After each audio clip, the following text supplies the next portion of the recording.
Hey, good morning, guys. This is Foundations check-in for July 23rd, 2023. Appreciate your patience.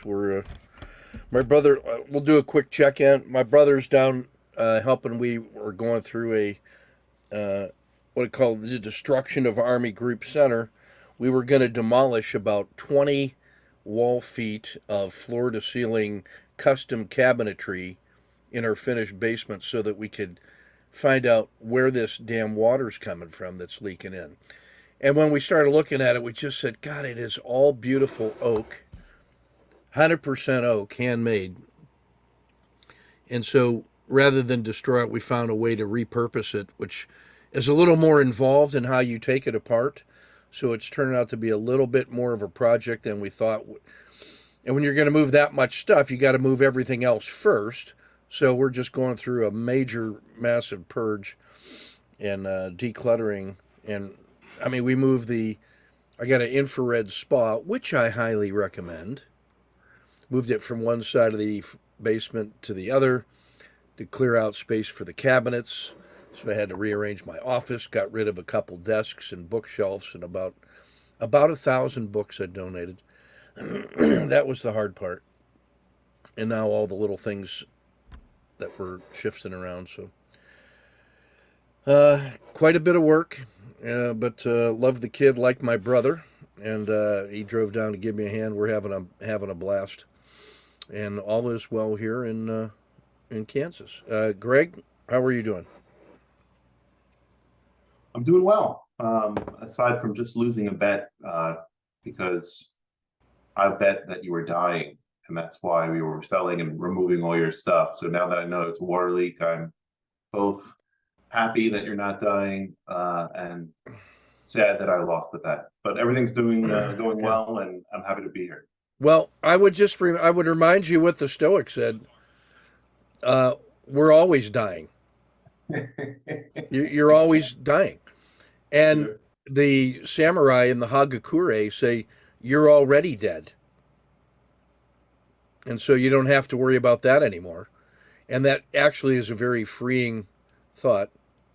I came up in one of we had a true story circle yesterday. I'll just share that.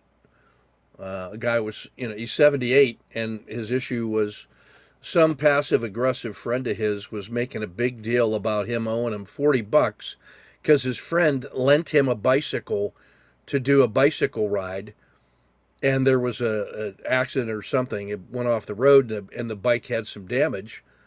And this guy's trying to charge his friend $40 to fix a bike that he lent him to. It lent him so that they could go on this bike ride. And then they go to breakfast, and the guy says he waits about 10 or 15 minutes. Says, "Well, did you bring the money?"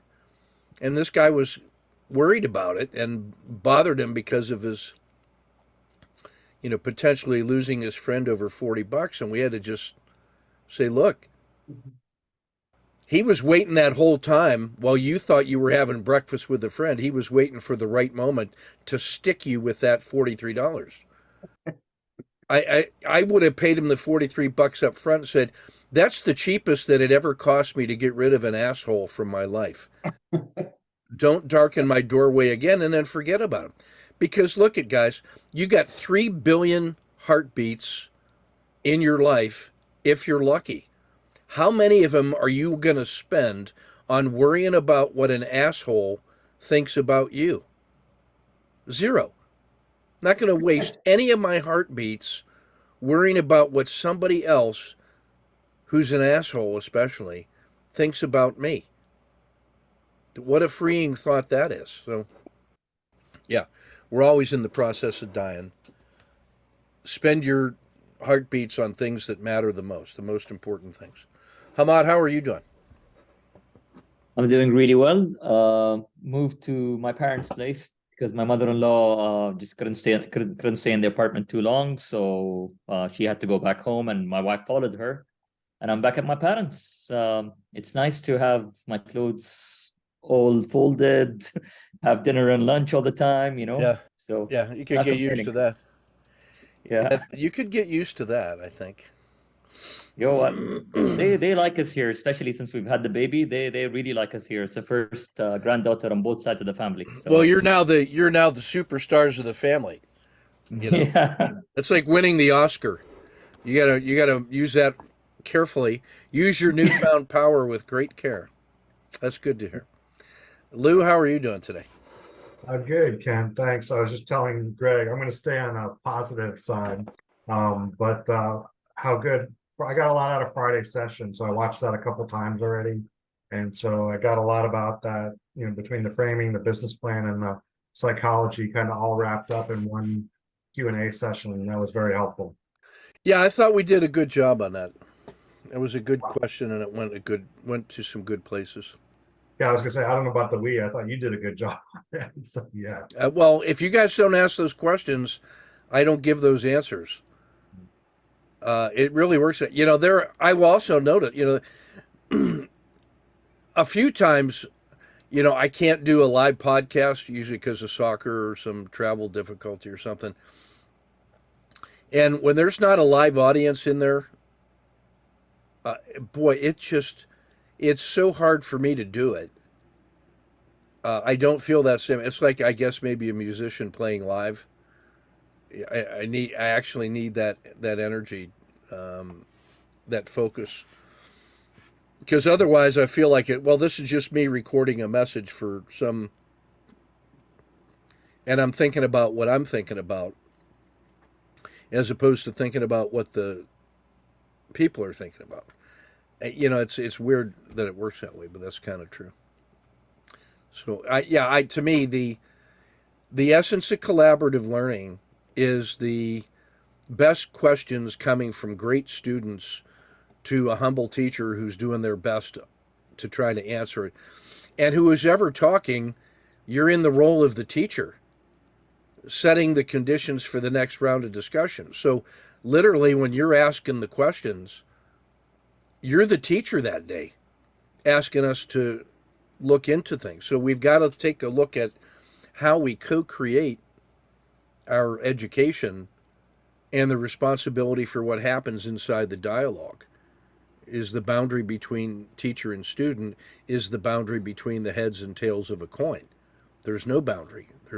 What's more important is that surface that they share, the inner surface, which is the commitment to the learning. The outer surface is just the face that is presented to the world, but there's a unity towards learning that's inside there. Like I wouldn't have said that if this was a recorded session.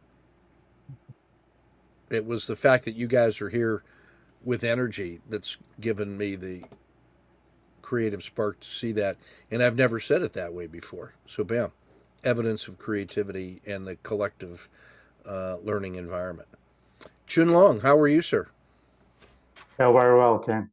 Uh, I was reading the poem Renaissance, very well said by you a couple of minutes ago about death. Remember death, and that breathed my soul back. So my mind's still with that poem. I hope.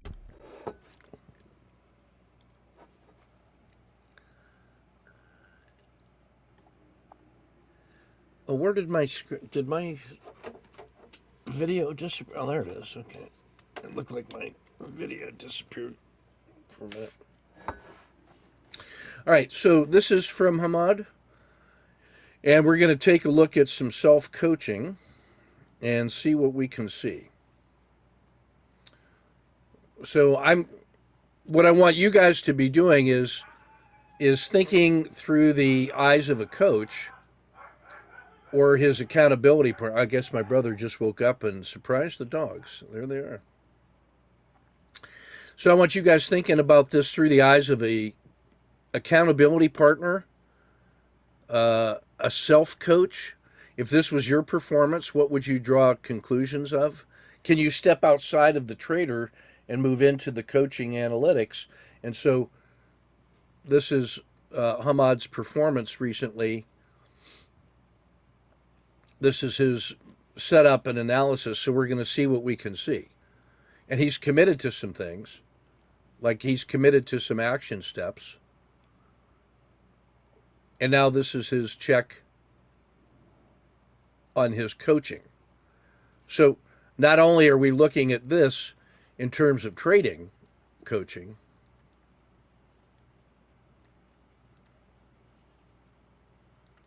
but we're looking at coaching. C2. So let's see what we can do.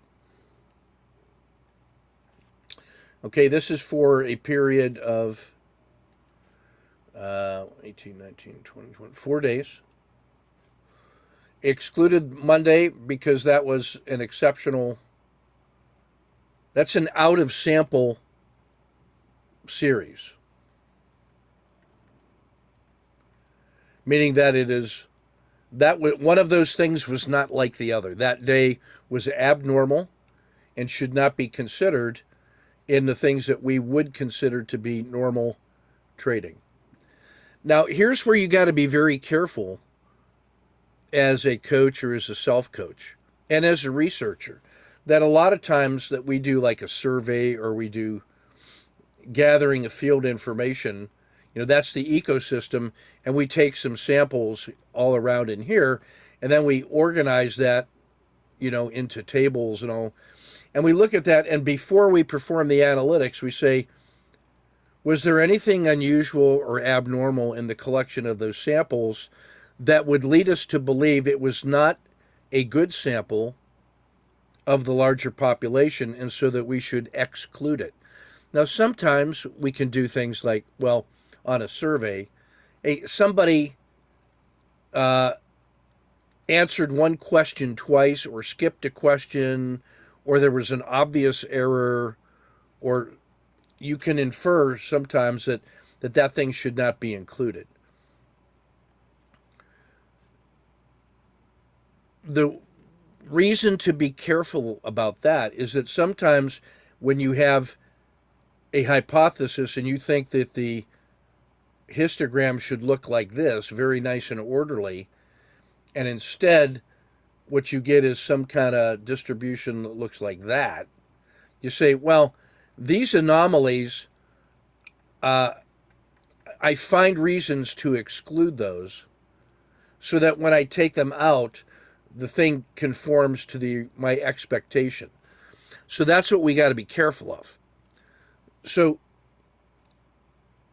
if the large execution position like was an accident or a mistake that threw you off your game, for one reason I would say, no, we should include it, because if you are prone to doing that, then that was actually a normal behavior of yours.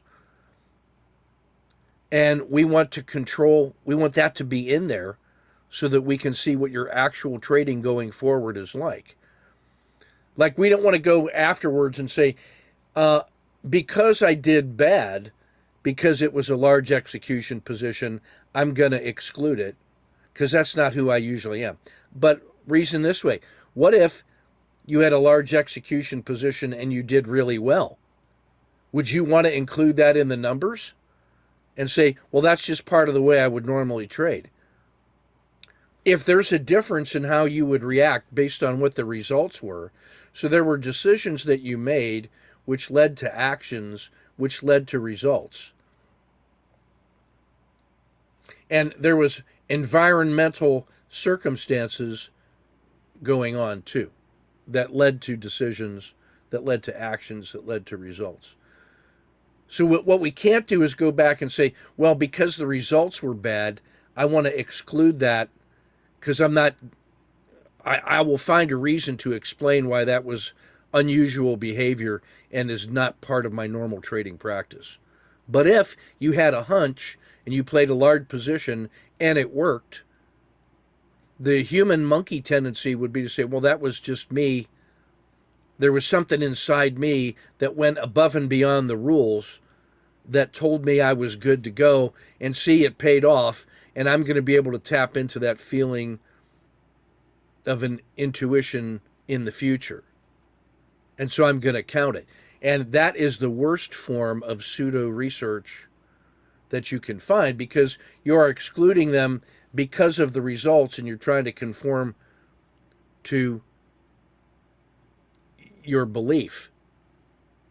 That's compounded by the fact that as a human, you're going to show this in public and you have an opinion about our opinion. Like you may or may not value our opinions. And so I want to look good there and I want to get credit for things where I actually had a good result. So when we're looking at a process, what we got to do is make a very clear distinction between the human and the rule set that you've decided to adopt, and that whenever you're using your trader quality number, which is for me the intuition, to add something to that rule set, then if you're ever going to do that going forward in the future, then you have to include that. But if there was a reason why, an abnormal reason why the large execution position was there, then we can exclude that. Now, here's the second thing that we could say. What if, as a result of me using intuition and I had a large execution position and I suddenly realized how much stress there was because of that, and I see the connection between my stress and my results, and I've learned from that moment that I'm never going to do that again. And let me now compare that to a set of data where I'm not under stress. That's a separate decision that you make in order to evaluate two different environmental conditions. So the right way to do that would be, let me take the high stress results and the low stress results and treat those as two objects of analysis, and then maybe find out what's the unified set look like. And then let me find out what were the reasons for the high stress. Was that a deliberate choice or was it an external environment that I didn't know what to do on a Fed? It was trading and suddenly I realized it was a Fed day and I didn't know that. And there was a lot of surprise volatility. So I didn't know what to do, so I kept trading. And then in retrospect, I say, oh, well, that was a Fed day. And I can know what those days are ahead of time. I don't have to trade on that.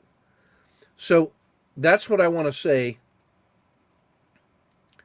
about this decision to exclude the 17th because of the stress due to the large execution position.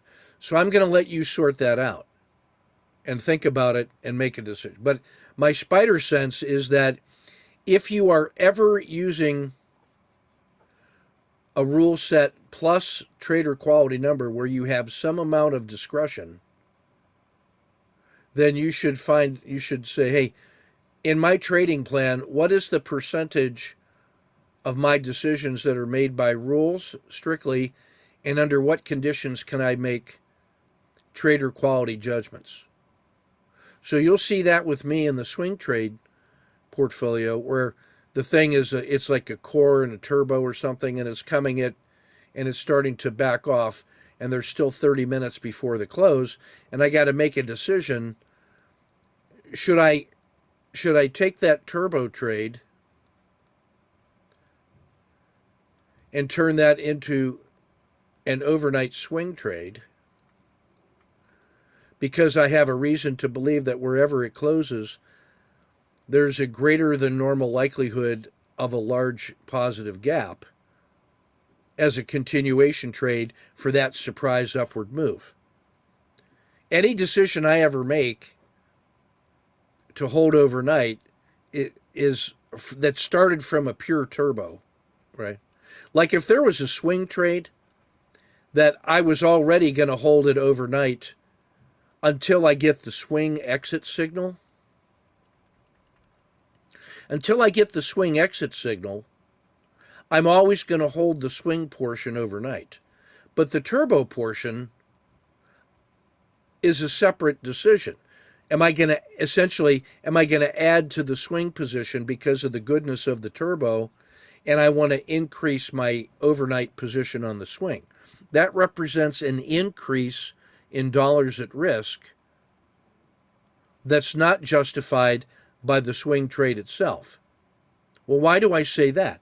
Well, because the swing trade started because of this positive reason, and then I had a reason to believe in that trading time period that I have a normal expectation that it could get to here.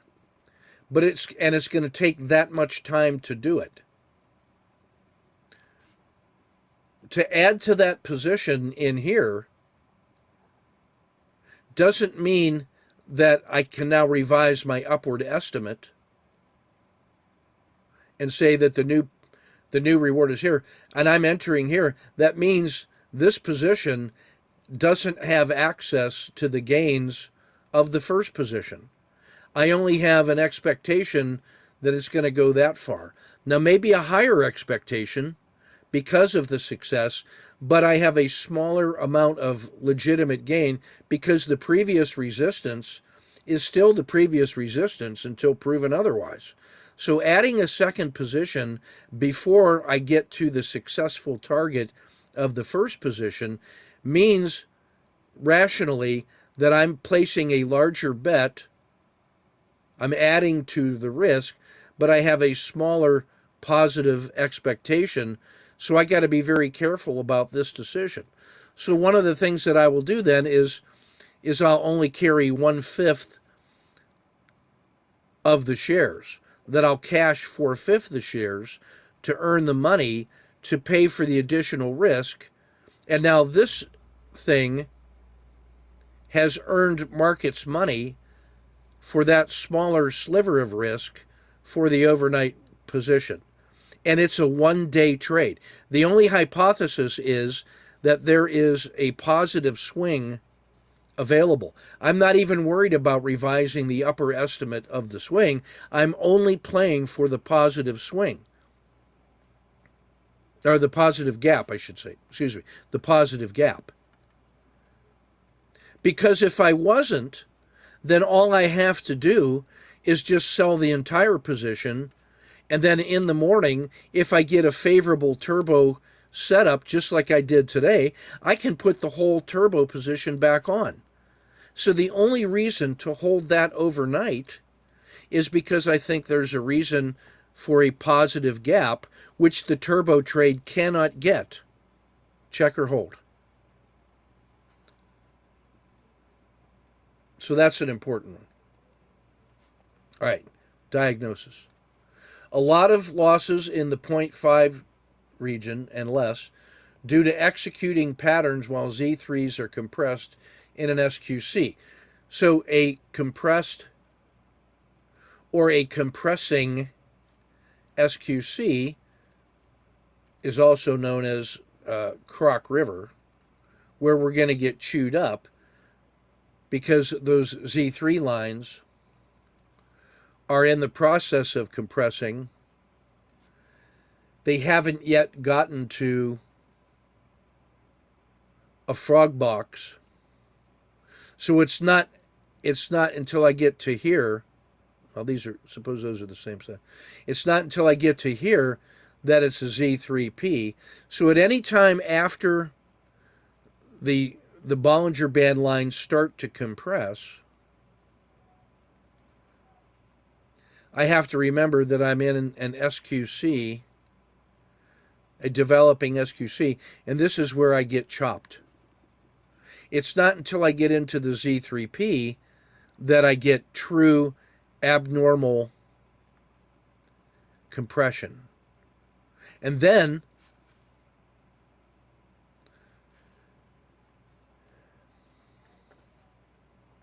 when I have this condition and I'm in the Z3P, now I have a reason to take the Z3 pinch breakout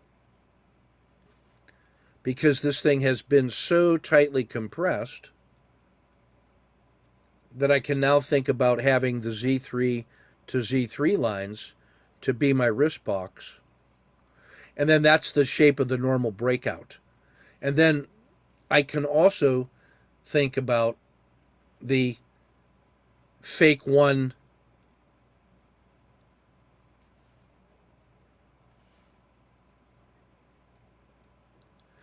go-to trade And my goal on that one is to try to minimize this to a zero trade.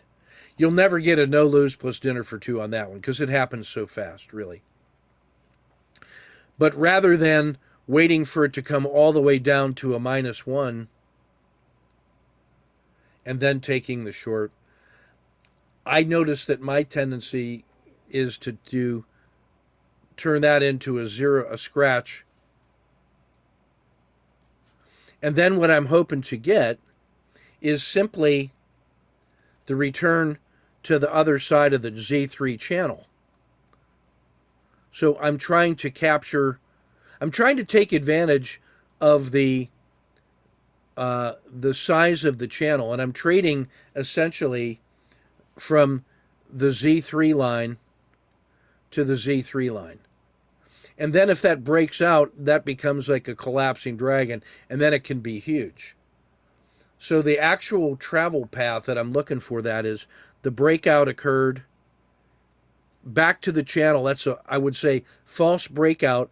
The next reasonable move is a return to the Bollinger Band mean and then to the previous Z3 line. And if I can get that, I make some money, and then it's either going to break out right away, huge trade, or it's going to start to stall and I'll get some fractional. So the whole idea behind that's the idea behind from a Z3 pinch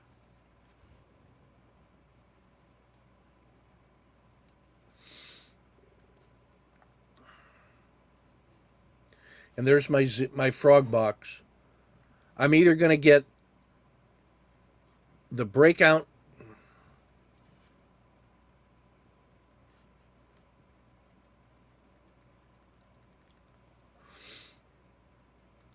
or I'm going to get fake one, try to cut it.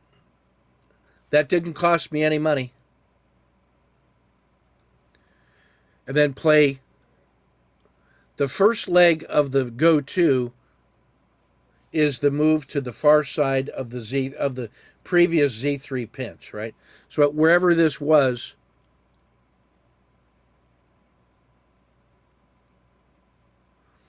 you bring that across. And then the fake one, the go-to, is really two legs. The first leg,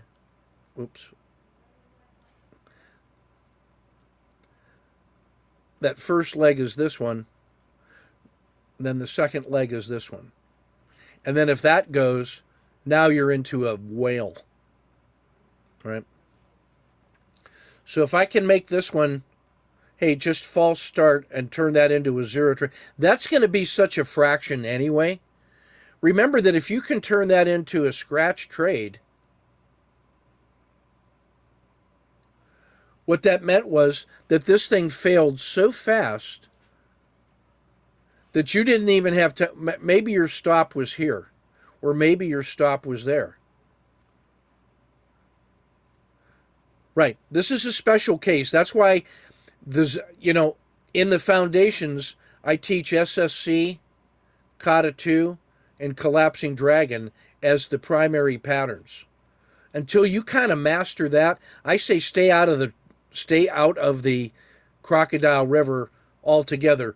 And this whole Z3P and the super pinch is how to trade in compression, and that's much, much harder. Remember, the reason to trade these is because you already saw a harsh winter which told you beyond a shadow of a doubt this thing is in play. The harsh winter said, this thing is in play, stay there.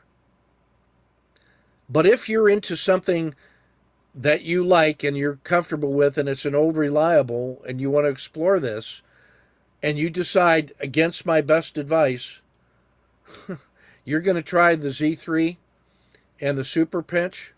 I mean, the super pinch, by the way, is such a good thing that you should always trade that. That's even better than the whole SSC because you have that Z3 pinch but you also have all four regression lines. All four regression lines have also joined the play. The 10, the 30, the 90, and the 270 have also joined price. So now you got two different things going on. You have the unusual agreement of every demographic all agreeing that this is the fair price. And you have the combination that is combined with absolutely abnormal volatile compression, the lack of volatility. The two of those things taken together, two separate things.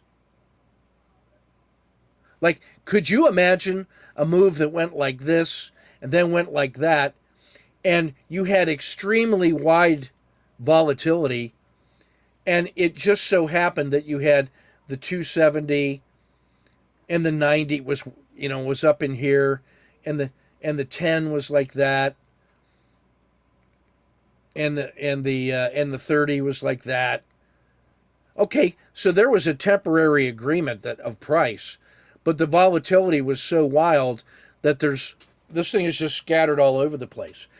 It's because you have this coming back into the station, if I can say it that way.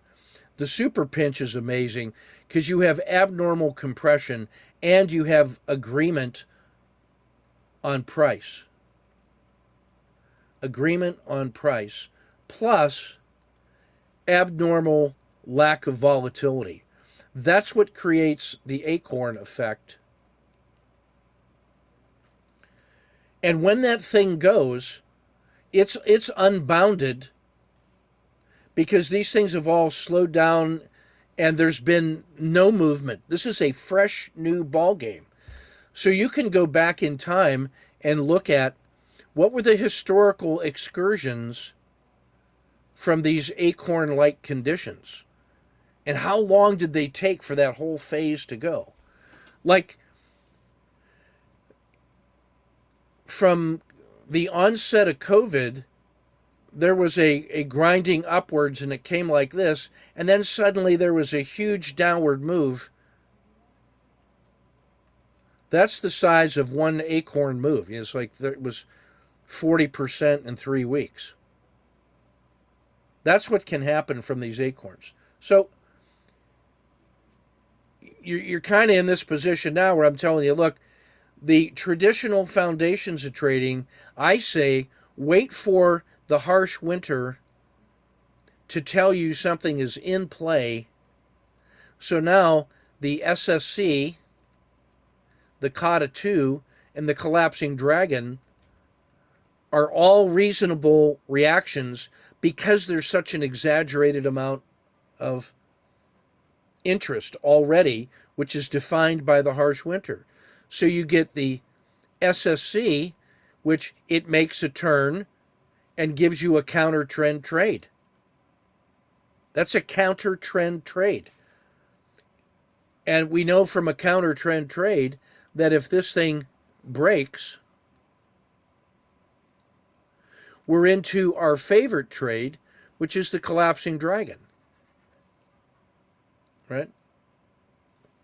From the peak of the RL10 and the PSAR flip, this collapsing dragon is now our thing. And then if the SSC works,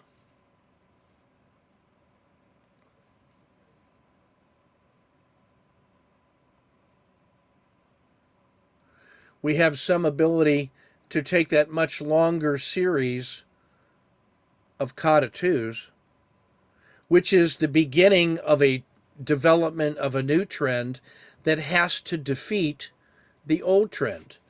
So why do I prefer the collapsing dragon? Is because this is driven by fear, and the previous trend was also driven by fear. That is a powerful amount of emotion and psychology to overcome. And the first piece of evidence that that might be overcome is the the fact that we got a successful SSC. That's the first piece of evidence that tells us that maybe this thing is starting to go the other way. And that justifies these little kata 2s. Each successful kata 2 is adding to the power of that next upward trend, which could be the actual reversal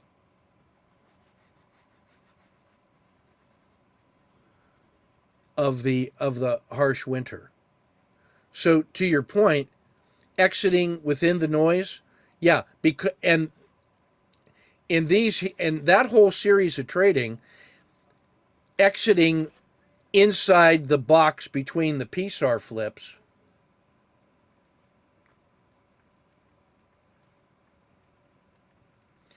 So remember, that setup has everything to do with the SSC. It has nothing to do with the Z3 pinch and the super pinch.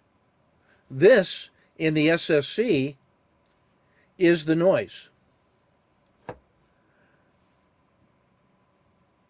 But if I'm talking about the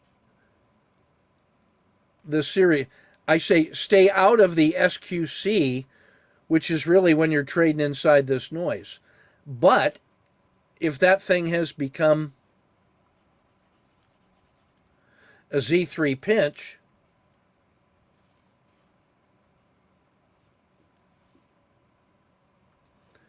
because the Z3 lines have now come inside, that's a different condition. And now I'm not using this setup at all. I'm using the Z3 lines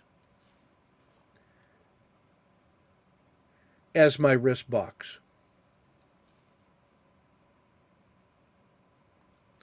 And now the breakout is this. Hooray. Hooray. But I also know that sometimes these things will start and immediately, within like 5 bars, begin to fail. And so it's not this. It's going to be a return to the channel. I don't know that it's going to go beyond here. So I want to, the first part of that the fake one go to, is the idea that the first leg is a return to the far side of the Z3. That's my 1R. And if it works and I get a second leg, then I'm into essentially this breakout. Only I've got the extra no lose plus dinner for 2, if you will, of the channel trade. Now, what if you don't want to do fake 1 go 2? Well, just cut it and wait to see it break out of the channel on the other side. Nothing wrong with that. But if you're going to try fake 1 go 2, then you are explicitly trying to trade across the channel. Like you think you can run across the river. You can run across the channel before the crocodiles can come and get you. Okay? So be quick. This is a really decision-intensive style of trading. But I have seen the fake 1 go 2 work so many times, and if usually around the lunchtime, because you had some kind of big old move down and a nice big move up, and now it has settled into this thing, and this thing is in play, and I think after lunch it could go for another afternoon run. And I'm getting a chance inside the quietude of that lunchtime to start setting up something. You can't make money at lunch. I hope people continue to believe that. That's where this, for me, the Z3 pinch and sometimes the super pinch happens. So that was a really important question that you asked, which was, hey, are we exiting within the noise? Yeah. So what you got to understand is that we're talking about 2 very different frames of reference. There's what to do in case number one when you have a harsh winter and you're setting up the SSC, Kata 2, and Collapsing Dragon. Then the PSAR noise box matters. But if you're setting up the Z3P super pinch, now suddenly, again, you're using the Z3 lines as your wrist box. That's the noise. So the breakout that fails, I'm actually defining this as the noise. So that's why if I can get this entry and this exit as a scratch trade, I didn't exit in the noise. And I'm making if I decide to take that, my bet is that this is going to go all the way to the other side. It's starting to become in play. And it's going to cross this very narrow compressed channel, and that it's going to continue for a big move. Fake one, go two. So that's the idea behind that.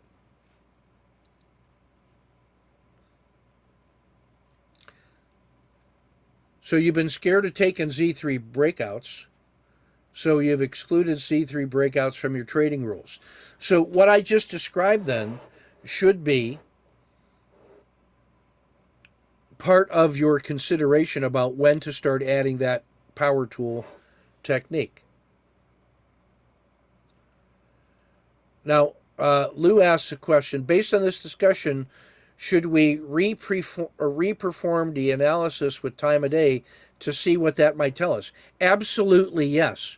If you're doing intraday, I want you to think of the day as 13 chunks.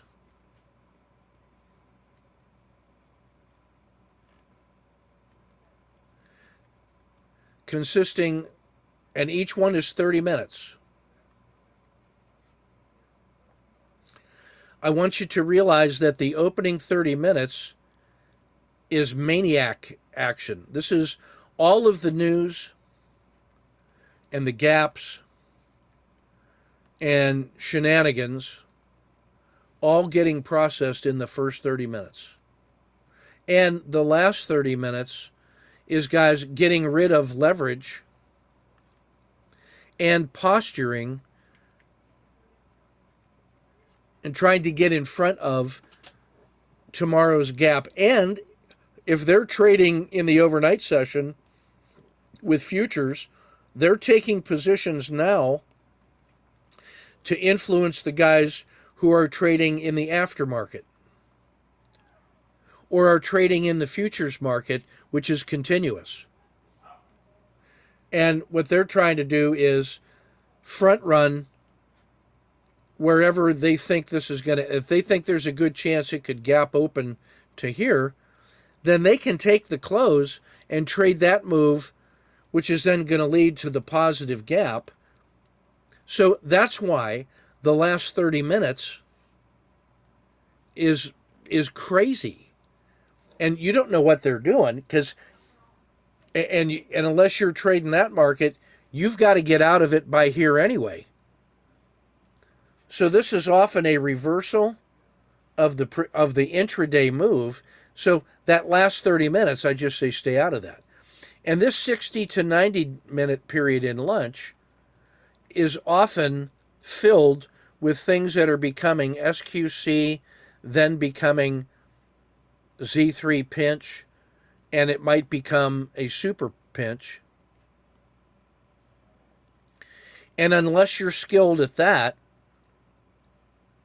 or you're just trusting, hey, what that leaves me is 4 30-minute segments. You could either treat that as one chunk of 2 hours and see how things are going, or you can do what high frequency trading guys do is they take a look at how am I doing on each 30-minute segment? What is my tally? And starting each 30-minute segment fresh. And so they're checking the tallies on each 30 minutes and taking a psychological break to be squared away. That also leaves you 4 30-minute segments in the afternoon after lunch where you're going to get some big moves. So 2 times out of 5, the big move of the day, it turns out, because it was going to be a big directional move, 2 times out of 5, the higher low of the day was there, and that thing just went forever. Which is the idea why the OR3 is the start of an effort to try to get that, and I only expect that to work 2 out of 5 times. 3 out of 5 times, this thing just mumbles around so much. It mumbles around in here, and it's not until the opening and the order book and all that has been processed that you begin to get patterns in here which can lead to the next grinding big move or the next grinding downward move like that. And then when those moves are done, it's usual and not surprising at the lunchtime for that large big move to now settle into the SQC. And then that's where you're getting this kind of, and this is where a lot of that chop is occurring. So I say, once that thing has started to roll over, stay out of the chop. Just stay out of the chop. But if you just insist, wait until you get the Z3P, and then you can start trading this breakout box in the way I described. What you'll often see is that the size of this morning move, if that was the size of the morning move, and then you get some kind of SQC like this, the size of this move, if I break that into half, it's not unusual to see it go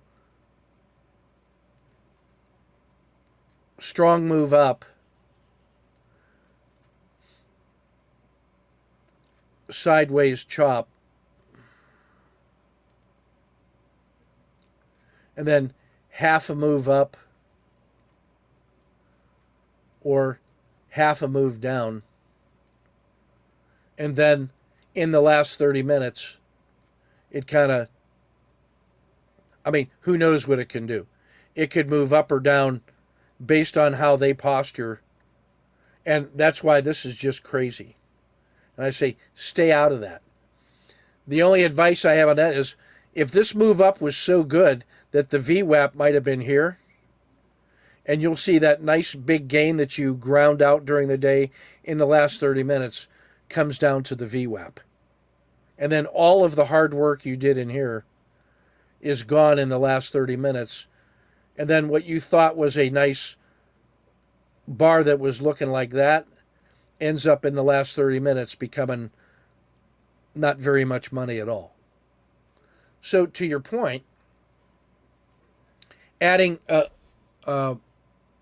taking a look at the analysis for time of day can now start telling you, hey, what time of day do you want to trade? The opening 30 minutes, the next 2 hours, the lunchtime, the next 4 hour or next 2 hours, or that last one. So you could do that and see what seems to optimize. Luke is kind of going to the point where he gets this move, gets his 2R, and go golfing. Or come back after golfing for the afternoon session, something like that. So that's legit. All right. Going forward. Okay, on Friday, you decided to trade Z3s, and you did well. Since they don't work, the PSAR flip allows for a fake 1, go 2. You now have the mindset that allows you to either, if it works, you don't even have to think. Your trailing stop takes care of you, and your no lose plus dinner for 2 locks it in, and then it's a science project, and that's just a no-brainer. But you also now realize how often it fails So even before the no lose plus dinner for two comes in, it comes back here, and for any reason, trust your sniper, scratch and play the go to. You can either take it right away or wait for it to break out of the Z3 extension of the whatever the breakout box was, and then just take that. And you'll still get the second leg of the fake one go to. That would actually keep you out of this channel altogether. Nothing wrong with that. If it was a huge move like fake one and go to, and it was massive, missing that early initial channel on the reversal doesn't really matter. Because as long as you get this, and then you're looking for evidence of this to go, and what you got to do is the same thing you did on the other end, and that is you took that one, and how fast can I get my stop? My no lose plus dinner for two. So now you're ready to trade that once you've internalized that mindset. Yeah, so this way, you don't have to worry about catching the patterns in the chop before the breakout happens. And yes, you can set alerts for the breakout, and now you can manage more symbols and find the mover. So correct. So having said all that, and now almost out of time, we can now say, all right, this way I have detected a difference in your trading over the last 1 to 2 weeks. The relaxed attitude, I think, is coming from a reflection that you are internalizing these ideas. You now have enough personal evidence that you can now see those rules strongly connected to evidence, and you have replaced beliefs and assumptions with a hypothesis plus evidence. And the evidence generated rules, and now when you see your little breakout box, that's just a hypothesis, and you realize how it can go either way. It can be big this way, it could be big that way, it could be fake one go to, fake one go to, and you are skilled in making the adaptive decision making to do that. Now, what I find fascinating is that in the internalization of that body of knowledge,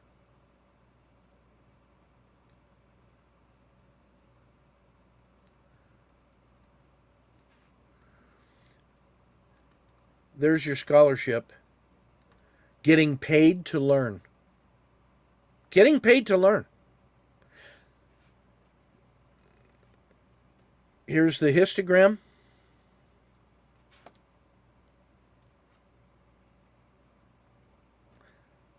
Trivial.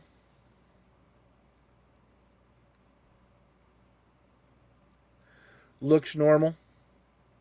This is close to positive expectancy. Your +8 is really those 7, and this netted out +1.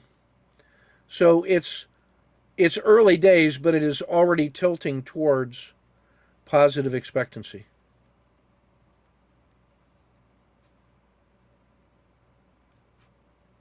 There we go. So that's good. And then you're open to fat right tails. That's where the money's made. This one pays you to do the work. This one delivers. And this was the result of an accumulation spread over time. So you never know when they're going to happen. This wasn't just one great big trade that was out of sample that gave you 8. No, this is periodically, almost reliably, that you're getting the fat right tail and you are ruthlessly cutting off the fat left tail. That's enough to tilt this. That's where the breaking.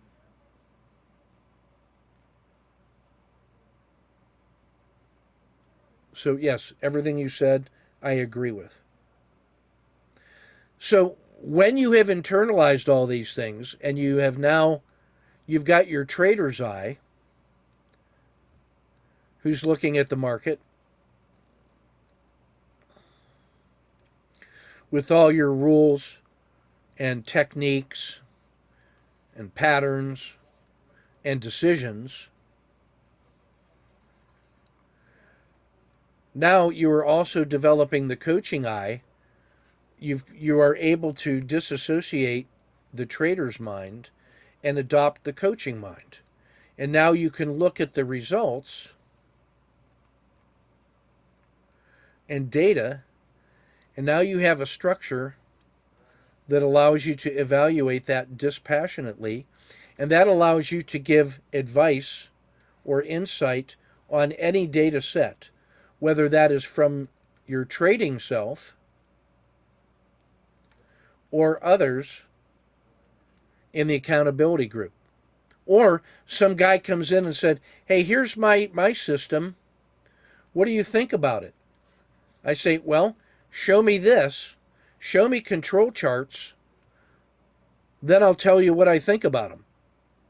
But if he doesn't have that, that doesn't mean he's wrong. It just means that his style of trading, his strategy of trading, is not industrial performance. All we're doing is saying we propose to trade like a freaking machine that makes R, what Jeff Boccaccio calls the R factory. If you're going to go into an industrial plant with smokestacks and you're going to work in the factory and raw materials go into it and the workers go into it and energy is applied, what should come out of that is R in the form of products. One brick after another.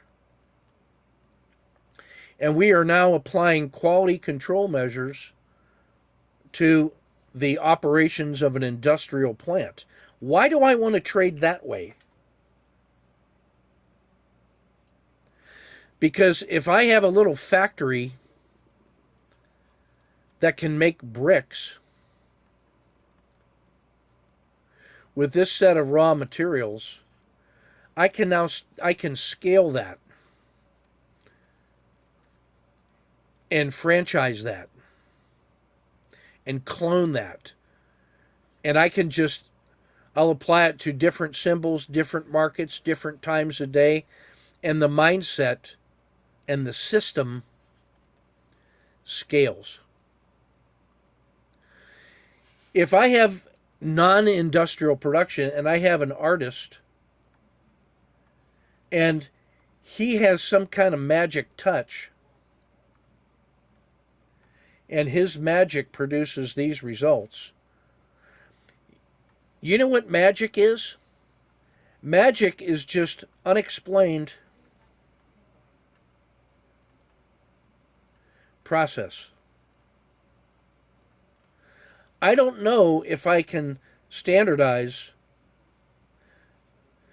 but for me to understand his magic, if he's truly a magician and he's conscious of this much stuff, and his subconscious is producing most of the reasons for his taking decisions, and he tries to tell you what he's doing, if he doesn't know what that is, how in the world can you adopt that system if the system is relying on his magical intuition?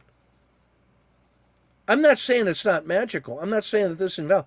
But if he doesn't know what that process is, and he just tells me what he knows, then I have to go through trying to adopt his things, and I have to discover his intuition and magic. That's why most of the time trying to adopt other people's rules without doing this work will fail. What I'm trying to teach you is the process of industrial manufacturing, which documents the processes, studies the minimum viable process the essential process that produces the results, getting rid of all the other stuff, and then trying to improve pieces of the machine so that I can scale it and make all of that visible with rules and systems, and then and only then deciding if I'm going to have some amount of what I call sniper discretion. And even then, when I have the sniper, I'm trying to turn that into rules as soon as I can so that I can teach it. We can teach marksmanship and rifle set up the steady position, sight picture, breath control, trigger squeeze. The sight picture is the pattern. That's the SSC, K2, CD, Z3 pinch. That's the pattern. Steady position, that's your mindset. Breath control, that is emotional control in the moment of decision making. Trigger squeeze is to be surprised into the position and get to no lose plus dinner for two. So the sight pattern is teaching you the patterns and setups that the sniper will use. The other three things have to do with the decision making that you have as a trader. So the more you can normalize those things and put them into rules, you've now adopted not magic, you just learned the science of being a sniper. So our 80% rule set for the patterns plus the 20% of the sniper. The 80% of the rule set is the standard trailing stop or the Wu-Wei exit without trying to add sniper entries and sniper exits. So that's the things that I wanted to say today. And we're 10 minutes after, so that's the hour. So, Hamad, how powerful for all of us was the fact that you had the courage to put that information in there to allow me to ramble on for an hour? If you don't do that, there's no way on earth that I could have said what I just said for an hour because I didn't have the raw material to process. And without you guys listening to me live, I don't have the live audience that gives me the fear of saying it wrong, which gives me I don't worry about that. I just concentrate on saying it right because I trust my process to connect these dots through practice. So that is actually the power of the collaboration team trying to understand the elephant. Today you brought the story. The questions from the team were the bulk of my discussion because they said things that told me that there was a gap between my teaching and their understanding that needed a clarification, an explicit discussion. And so my answer, so your question and your data plus their questions and my answers is what created a better understanding of the elephant in the middle here, which is us simply trying to understand trading in the market, understanding the elephant.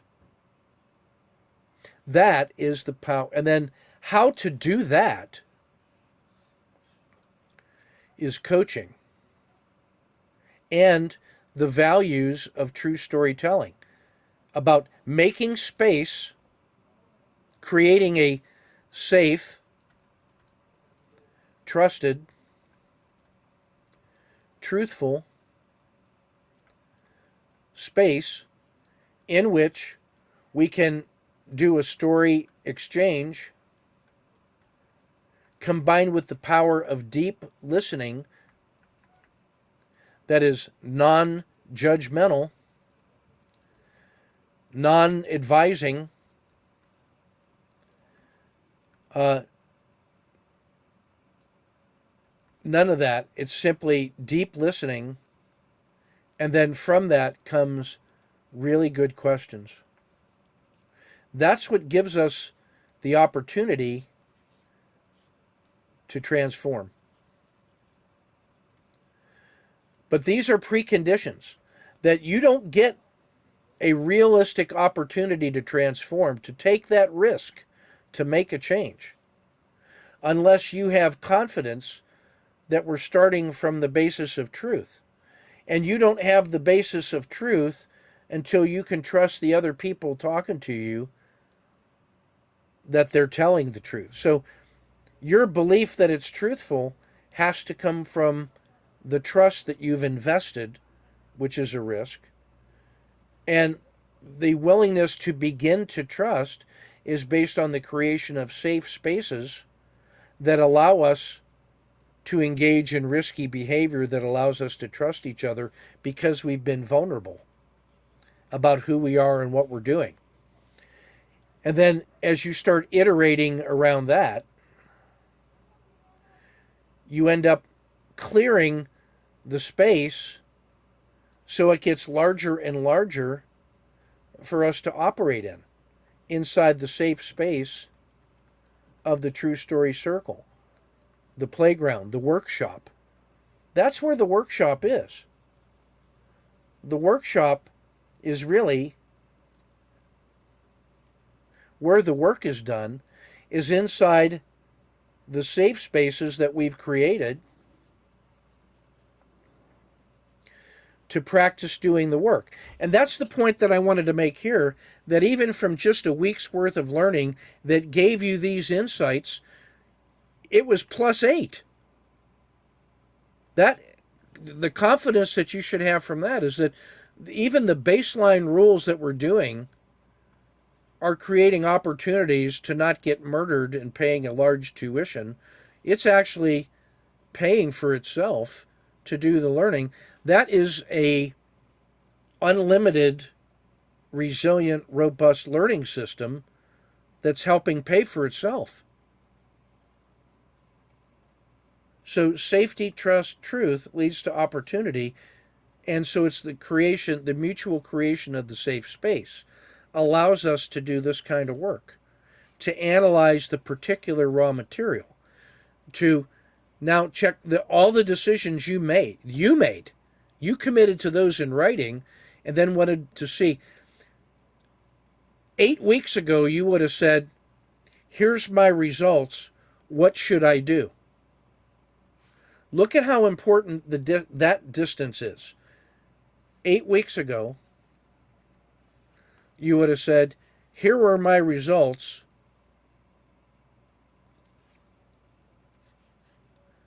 Hey, Ken, what should I do? And that would lead to actions. Now what you said was, here are my results. These are the actions that I've committed to. Now what do you think about that? So you're asking me to look at, now you gave me an opportunity to look at the results, look at your decision process, look at the conclusions you drew about actions, and then ask me to advise on, this is your process.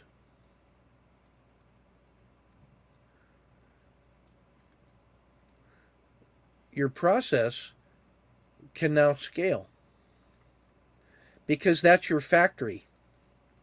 You're now the QA QC, the quality assurance, quality control coach who's coming in. And now what you've learned is that all you're doing is looking at a process, and you can have trust and confidence in yourself. You're not judging yourself as a human on, it's just a trading process. That has nothing to do with your values and identity and purpose. This is simply a tool. So by being able to take this out of yourself and associating it with a process, you can now put that process on a workbench, on a table, in a workshop, and now you added that thing. Here's data for us to consider. That's the power of the learning group that I wanted to say. Okay, that's everything, and I'm gonna exit this so it'll process, and then open up the creativity here very quickly. So thanks very much, guys. One of our best sessions ever. Thank you very much, Hamad. Again, for the courage to do that. That's a powerful tribute to your belief in our trustworthiness. Okay? So I'll be right back in literally 2 minutes, guys.